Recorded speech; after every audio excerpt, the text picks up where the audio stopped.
आऊज़ु बिल्लाहि मिनश शैतानिर रजीम। बिस्मिल्लाहिर रहमानिर रहीम।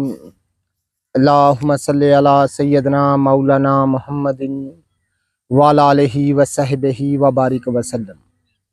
तमाम तारीफ़ें रब्बुल इज़्ज़त की हैं जो तमाम जहानों को पालने वाला है, जिसकी तमाम जहानों में बादशाहत है, जो हर चीज़ का हकीकी मालिक है, जो इस जैसी लातादाद निबातात को पैदा फरमाने वाला, इनको रंग व बू बख्शने वाला और इनमें अजीबो गरीब अफ़ाल व ख़वास रखने वाला है।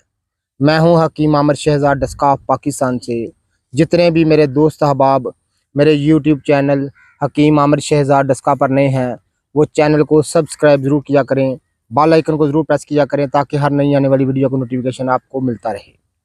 नाज़रीन किराम, आज एक निबातात की बड़ी अहम किस्म से मैं आपका तारुफ़ कराने जा